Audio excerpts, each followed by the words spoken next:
যদি কেউ জানতো নামাজে দাঁড়িয়ে কোরআন তেলাওয়াত করলে কত যে ফজিলত, তাহলে সে জীবন দিয়ে হলেও বেশি বেশি তেলাওয়াত করিত। হাদিসে পাকে আছে, নামাজে দাঁড়িয়ে কেউ যদি তেলাওয়াত করে একটি হরফের বিনিময়ে 100 হরফের নেকি দিয়ে থাকে। সুবহানাল্লাহ। আলহামদুলিল্লাহি রাব্বিল আলামিন। আসসালাতু আসসালামু আলাইকা আলা সাইয়্যিদিল মুরসালিন ওয়া আলিহি ওয়া সাহবিহি আজমাইন। সমস্ত প্রশংসা একমাত্র মহান আল্লাহ তাআলার জন্য, এবং লাখো কোটি বরং তার চেয়ে বেশি দুরূদ ও সালাম শ্রেষ্ঠ নবী, প্রিয় নবী রসুলে মাকবুল সাল্লাল্লাহু আলাইহি সাল্লামের উপর। সম্মানিত দ্বীনী ভাই বোনেরা, সম্মানিত ভিউয়ার্স, সকলের প্রতি আমার আন্তরিক মুবারকবাদ ও সালাম। আসসালামু আলাইকুম ওয়া রাহমাতুল্লাহি ওয়া বারাকাতুহু। সম্মানিত ভিউয়ার্স, আশা করি মহান আল্লাহ তাআলার অশেষ রহমতে সকলে ভালো আছেন। তাই আসুন শুকরিয়া তান বলি আলহামদুলিল্লাহ। সম্মানিত ভিউয়ার্স, আপনারা দেখছেন মদিনার পথে 97 ইউটিউব চ্যানেল। এই চ্যানেলের মূল উদ্দেশ্য কোরআন এবং হাদিস থেকে ইসলামিক ভিডিও আপলোড করা। তাই যারা নতুন দেখেছেন অনুগ্রহ করে সাবস্ক্রাইব করে পাশে থাকা বেল আইকনটি ওপেন করে দিবেন, যেন উপকারী ভিডিও আপনার কাছে পৌঁছে যায়। সম্মানিত ভিউয়ার্স, আজকে আমাদের বিষয় হচ্ছে মহাগ্রন্থ আল কোরআন থেকে সূরা আল হুজ্জাত নিয়ে সংক্ষিপ্ত কিছু আলোচনা। মহান আল্লাহ তাআলা যেন আমাকে বলার এবং আপনাদেরকে শোনার এবং আমল করার তৌফিক দান করেন, আমিন। সম্মানিত ভিউয়ার্স, তাই আসুন মূল পর্বে চলে যাই। সূরা আল হুজরাত মহাপবিত্র আল কোরআনের 49তম সূরা, যা মদিনায় অবতীর্ণ হয় এবং যার আয়াত সংখ্যা 18টি, রুকু সংখ্যা 2টা, সিজদার আয়াত নাই। সূরাটির 4 নম্বর আয়াতে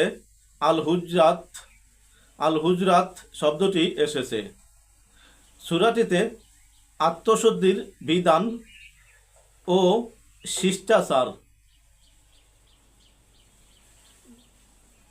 শিষ্টাচার নীতি বর্ণনা করা হয়েছে। বিশেষ করে রাসূলুল্লাহ সাল্লাল্লাহু আলাইহি সাল্লাম এর সামনে কিভাবে শিষ্টাচার ও নমনীয় হতে হবে তা বর্ণনার পাশাপাশি এর ব্যতিক্রমকারীদের আমল বিফল হওয়ার ঘোষণা এসেছে।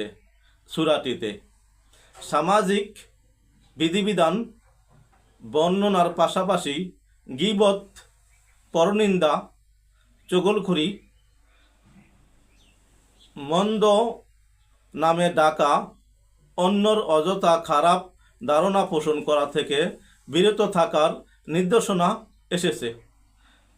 সংবাদ গ্রহণ ও প্রচারের ক্ষেত্রে যথাযথতা যাচাই করার নির্দেশ দেওয়া হয়েছে। সূরাটিতে আল্লাহ রাসূল সাল্লাল্লাহু আলাইহি সাল্লামকে নিজেদের মতো সাধারণ মানুষ মনে করে ডাকাডাকি করা ব্যক্তিদের আকলহীন বলে উল্লেখ করা হয়েছে সূরাটিতে।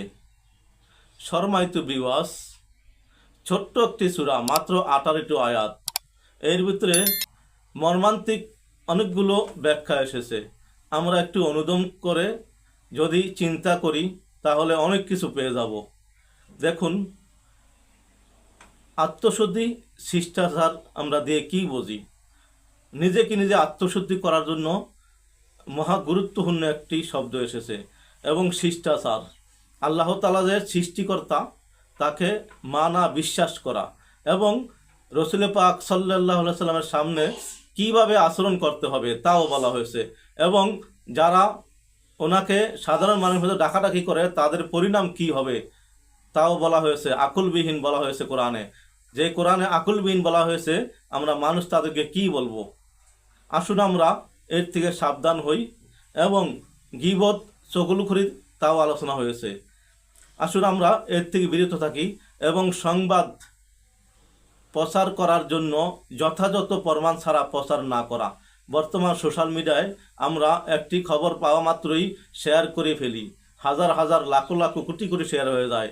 মূলত এটা ঘটনা কি সত্যি হয়েছে না মিথ্যা হয়েছে? তাই আমি মাঝে মাঝে বলি ভালো কিছু শেয়ার করলে নেকি হতে পারে, মন্দ কিছু শেয়ার করলে গুনাহ হতে পারে।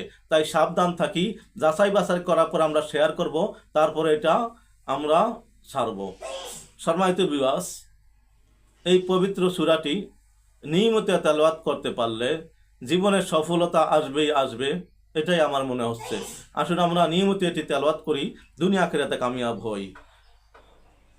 হাদিসে আসছে ইহা মাসানির অন্তর্ভুক্ত সূরা। মাসানি বলা হয় যে সূরাগুলোর আয়াত সংখ্যা মিউন থেকে কম এবং মুফাসসাল সমূহের থেকে বেশি। রাসূলুল্লাহ সাল্লাল্লাহু আলাইহি সাল্লাম বলেছেন, আমাকে ইনজিল কিতাবে যা রয়েছে তার পরিবর্তে মাসানি সূরা সমূহ দান করা হয়েছে। মুসনাদে আহমদ হাদিস নং ১৬,৯৮২। সম্মানিত ভিউয়ার্স, জীবনকে উত্তম রূপে গড়াতে হলে